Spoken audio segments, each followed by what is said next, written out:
തല കൊണ്ട് ഞാൻ മറ്റോടത്തുമ്പോ ഇതുകൊണ്ട് പോയി മോത്താട്ടണെങ്കിൽ പോയിക്കാവുണ്ട്. വെള്ളം ഞാൻ തരൂലേ, ഞാൻ തുടച്ചതല്ലേ, അഴുക്കാക്കിയില്ലേ. മുറ്റത്ത് പോയി നിൽക്കുക, അമ്മ വെള്ളം കൊണ്ട് തരാം. ഞങ്ങൾ കുടുംബശ്രീക്ക് പോയിട്ടെ കുറച്ച് വൈകുവേ ഞാൻ വരുമ്പോ.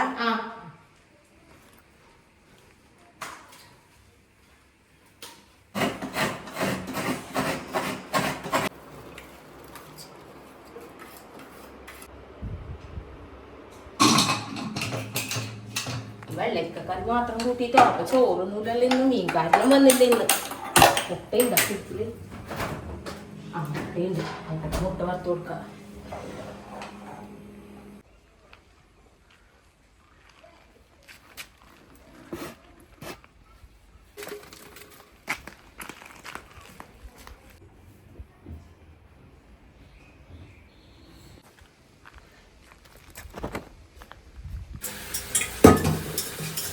മക്കളെ രണ്ടാളും കുളിപ്പിച്ചു തരാലോ.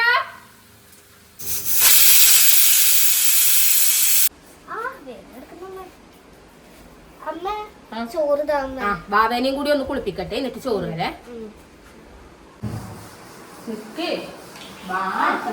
രണ്ടാളും ചോറുന്നു. വാരിത്തരാൻ എന്തിനാ വാരിത്തരുന്ന ഒറ്റക്ക് നിന്നാ പോരെ. അമ്മ കുളിക്കൊല്ലം വേണോ? കറിയും കൂട്ടി ചോറുന്നു. എന്നാ അമ്മ രണ്ടാൾക്ക് വാരിത്തരാ. മുളട്ടക്ക് നിന്നോ? എന്നാ അമ്മ വാരിത്തരാം. വേഗം കഴിക്കുവാവേ, അച്ചിപ്പ ചോറുന്നാൻ വരും.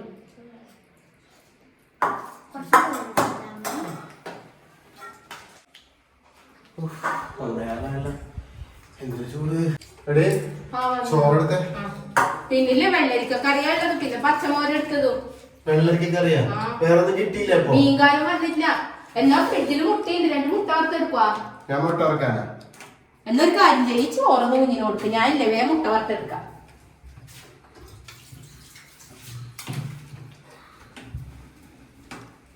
മീനൊന്നും കിട്ടിയിട്ട് നേരത്തെ അറിയാലോ, എന്നാ പിന്നെ മുട്ട എടുത്ത് വറുത്ത് വെച്ചിടും. ഒന്നേരം നമുക്ക് എത്തുന്ന അറിയാലോ മനുഷ്യൻ. അതും കഴിയില്ല, ഞാൻ മുട്ട ഉറങ്ങാൻ പോകും. എന്താണ് പണിക്ക് പോയി വന്നിട്ട് മുട്ടയും വറുത്ത് ചോറുണ്ടാക്കി തിന്നില്ല. പിന്നെ ഇതിലും ഇവിടെ നിൽക്കേണ്ട ആവശ്യം.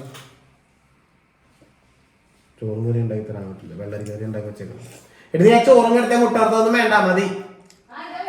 പുറത്തുനിന്ന് വന്നിട്ടുണ്ടാക്കാൻ വേണ്ടി വറുത്ത് വെക്കണ്ടല്ലോ വിചാരിച്ചിട്ടാ.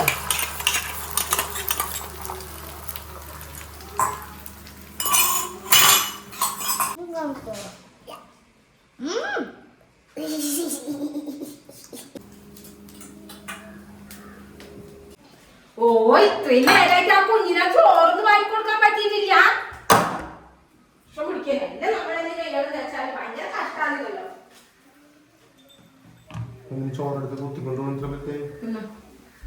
എനിക്ക് വേണ്ട നിന്റെ മുട്ട വറുത്തത്. കൊണ്ടുപോയോണ്ട് എന്നോട് ഞാൻ പറഞ്ഞ മുട്ട വറുക്കാൻ എനിക്ക് വേണ്ടിട്ട്. അതും കൂട്ടി ചോറൊന്നുമില്ലല്ലോ, അതുകൊണ്ടല്ലേ മുട്ട വറുത്തത്. ഞാൻ ഇതും കൂടി തിന്നോളാം, എന്റെ ഇഷ്ടം എനിക്ക് ഇഷ്ടമുള്ള തിന്നോളാം. എന്റെ അവിടെ മറ്റോടത്തെ മുട്ട വറുത്ത കൊണ്ടുപോയി തല കൊണ്ട് ഞങ്ങൾ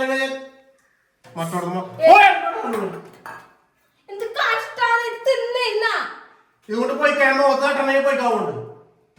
ഞാൻ വന്നോ പറഞ്ഞു എനിക്ക് മുട്ട വറുത്തത് വേണ്ടാന്ന്. പിന്നെ എന്നോട് മുട്ട വറക്കാൻ വേണ്ടി പറയാൻ ഇത്ര പേര്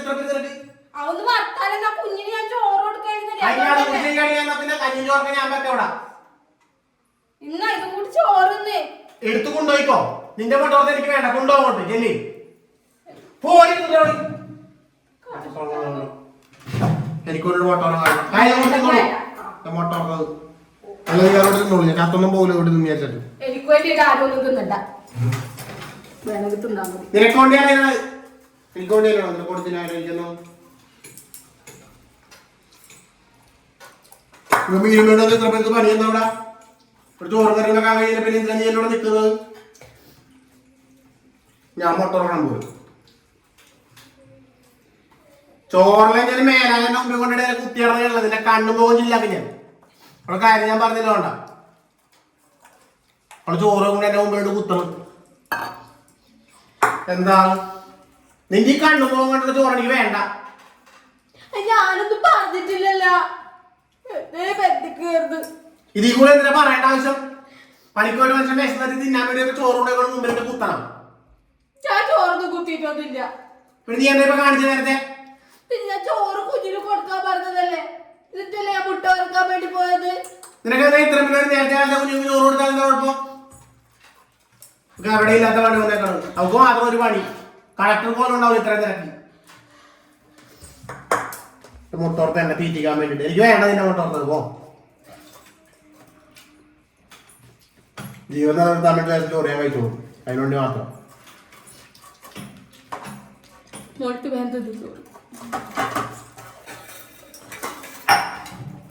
ആ ചോറ് തേച്ച് തിന്നേ മതി. എനിക്ക് തൃപ്തിയായി.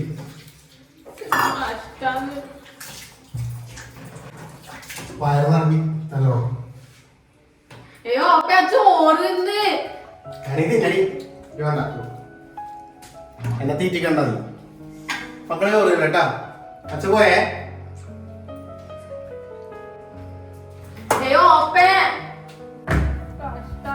ഞാനീ കഷ്ടപ്പെട്ടാക്കുന്നത് പിന്നെ ഇതൊരു മാതിരി വല്ലാത്ത ദേഷ്യം. എന്നിട്ട് ഇങ്ങനെയൊന്നും ദേഷ്യപ്പെടാൻ പാടില്ല.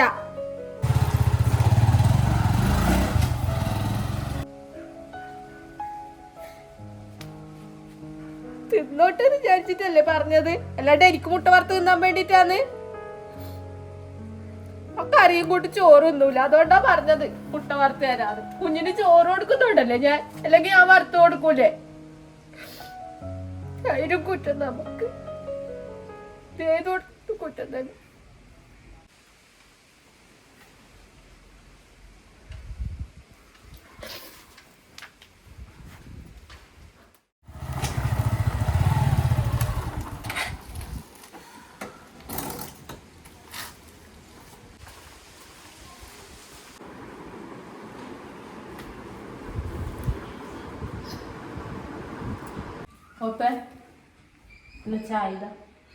എനിക്കിപ്പോ ചായ വേണം. ഞാൻ നിന്നോട് പറഞ്ഞ എനിക്ക് ചായ വേണ്ട.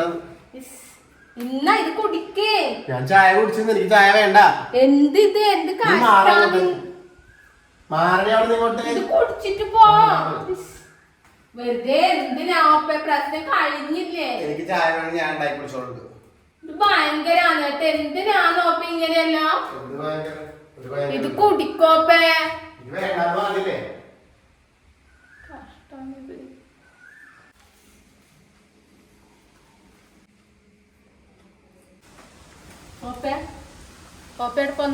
റോട്ടിലേക്ക് എനിക്ക് ചെറിയ ആവശ്യമുണ്ട്. ചെറിയ ആവശ്യമുണ്ടെന്ന് ഫ്രണ്ടിനെ കാണാനായിട്ട്. ഇങ്ങനെ ഇപ്പോഴും ആ പ്രശ്നം വിട്ടിട്ടില്ല. എന്ത് പ്രശ്നം? അതിനിവിടെ എന്ത് പ്രശ്നം ഉണ്ടായത്? എനിക്കൊരു കുഴപ്പമില്ല. എന്ത് പ്രശ്നം വിടാനായിട്ടുള്ള എന്തിനാണ് അത് അന്നേരം കഴിഞ്ഞില്ല. പിന്നെയും എന്തിനാണ് അതും ഇങ്ങനെ മനസ്സിൽ വെച്ച് ഇങ്ങനെ നടക്കുന്നത്? എന്ത് മനസ്സിൽ വെച്ചത്? എന്റെ മനസ്സിലൊന്നുമില്ല. എനിക്കൊരു കുഴപ്പമില്ല. പിന്നെ എന്റെ മനസ്സിൽ എന്തായാലും ഉണ്ടെങ്കിൽ നീ അത് പറ. എനിക്ക് പ്രശ്നമൊന്നുമില്ല. എന്റെ മനസ്സിലൊന്നും ഇല്ലാത്തോണ്ടല്ലേ ഞാൻ ഓപ്പനോട് ക്ഷമിക്ക്. ഇനി എന്റെ ഭാഗത്താ തെറ്റെങ്കിൽ ക്ഷമ ചോദിക്കുന്നു ഞാൻ. എന്നോട് ആരും ക്ഷമയൊന്നും ചോദിക്കണ്ട. ഓപ്പ ഒരു കാര്യം മനസ്സിലാക്കണം. കല്യാണം കഴിഞ്ഞിട്ട് ഇത്ര വർഷമായി. ഈ ഇത്രയും വർഷത്തിനിടയിൽ നമ്മൾ തമ്മിൽ എന്തെല്ലാം പ്രശ്നങ്ങൾ ഉണ്ടായിട്ടുണ്ട്. ചിലപ്പോ ചെറിയ പ്രശ്നങ്ങളാകാം, വലുതാവാം. എന്നാലും ഓപ്പൊന്ന് ആലോചിച്ച് നോക്ക്. എപ്പോഴെങ്കിലും നമ്മൾ തമ്മിൽ ഒരു പ്രശ്നം നടന്നിട്ട് ഒരു ദിവസം ഓപ്പ എന്നോട് വന്നിട്ട് ഇതുപോലെ പറഞ്ഞിട്ടുണ്ടാ? ഓപ്പേന്റെ ഭാഗത്ത് തെറ്റുണ്ടായാൽ പോലും ഓപ്പ വന്ന് പറയലില്ല. ചിലപ്പോ ഓപ്പേന്റെ ഭാഗത്ത് തെറ്റുണ്ടായാൽ പോലും ഞാൻ വന്നിട്ടല്ലേ ഓപ്പേനോട് സോറി പറയല്. എപ്പോഴെങ്കിലും ഒരു ദിവസം ഓപ്പ വന്നിട്ട് എന്നോട് സോറി നീക്കി ഞാൻ ചെയ്ത തെറ്റിന് ക്ഷമാന്ന് പറഞ്ഞിട്ട് ഒരു വാക്ക് ഓപ്പ പറഞ്ഞില്ല. നമ്മൾ ഈ ബന്ധം ഇത്രയും നിലനിന്ന് പോകുന്നത് ഞാനൊരാളിങ്ങനെ സോറി വന്ന് പറയുന്നത് കൊണ്ടാണ്. ഓപ്പ ഒന്ന് ആലോചിക്കണം ഓപ്പൻ. ഞാനും ഓപ്പേനെ പോലെ തന്നെ ഇതുപോലെ വന്ന് നിന്നിട്ടുണ്ടെങ്കിലില്ലേ നമ്മുടെ ഈ ബന്ധം ഇതുപോലെ മുന്നോട്ട് പോവില്ല. ഓപ്പ ഇപ്പൊ വിചാരിക്കും എപ്പോഴും ഞാൻ വന്ന് സോറി പറയുമ്പോ ഓപ്പ ജയിച്ച് ഞാൻ തോറ്റിയത്. പക്ഷെ ഓപ്പ മനസ്സിലാക്കണം, അവിടെ ഞാനാ ജയിക്കുന്നത്. നമ്മളെ ബന്ധം, നമ്മളെ ജീവിതം ഇതുപോലെ നിലനിർത്താൻ വേണ്ടിട്ട്, നമ്മളെ മക്കൾക്ക് വേണ്ടിട്ട് ഞാൻ വന്ന് ക്ഷമ പറയുന്നത് കൊണ്ടാണ് നമ്മളെ ജീവിതം ഇതുപോലെ മുന്നോട്ട് പോകുന്നത്. ഞാനും ഓപ്പേനെ പോലെ, എനിക്കും ഓപ്പേനെ പോലെ ദേഷ്യം പിടിച്ചിട്ടെല്ലാം നിൽക്കാൻ അറിയാം. സത്യം ശരി തന്നെ, എന്റെ ഭാഗത്ത് തെറ്റുണ്ടാവും. രാവിലെ മുതൽ വൈകുന്നേരം വരെ ഞങ്ങളും ഇവിടെ പണിയെല്ലാം എടുക്കുന്നുണ്ട്. വെറുതെ ഒന്നും ഇരിക്കുന്നൊന്നുമില്ല. എന്നിട്ട് ഞങ്ങൾക്ക് കിട്ടുന്ന കൂലിയോ നിങ്ങളെ ചീത്ത പറിച്ചിലും വഴക്ക് പറയലല്ലോ. ഇതെല്ലാം കേട്ടിട്ട് നമ്മളിവിടെ നിൽക്കുന്നുണ്ടെങ്കിൽ അത് നമ്മളെ ജീവിതം തകരാതിരിക്കാൻ വേണ്ടിയിട്ടാണ്. ഒപ്പം ഒന്ന് ആലോചിച്ചാൽ മതി. ഞാനും ഇതുപോലെ ഉണ്ടാണ്ട് പിടിക്കാണ്ട് നിന്നിട്ടുണ്ടെങ്കിൽ നമ്മൾ ഈ വിഷമവും പിണക്കും എല്ലാം കുറെ കാലം നിലനിൽക്കും അപ്പേ. അത് ഞാൻ ആഗ്രഹിക്കുന്നില്ല. നമ്മളെ മക്കൾക്ക് വേണ്ടി ഞാൻ എപ്പോഴും നമുക്ക് സന്തോഷത്തോടുകൂടി ജീവിക്കണം എന്ന് ആഗ്രഹിക്കുന്നത്. അതുകൊണ്ട് മാത്രമാണ് ഞാൻ എപ്പോഴും ഓപ്പനോട് വന്ന് ക്ഷമ ചോദിക്കുന്നത്. ഇന്നിപ്പോ എന്റെ ഭാഗത്ത് തെറ്റുണ്ടായിട്ടുണ്ടാവും, ശരിയല്ല. ഞാൻ ഓപ്പനോട് മുട്ട വറക്കാൻ പറയരുതായിരുന്നു. അത് എന്റെ ഭാഗത്തെ തെറ്റ്. പണിയും കഴിഞ്ഞ് വന്ന ഓപ്പനോട് അങ്ങനെ പറയരുതായിരുന്നു.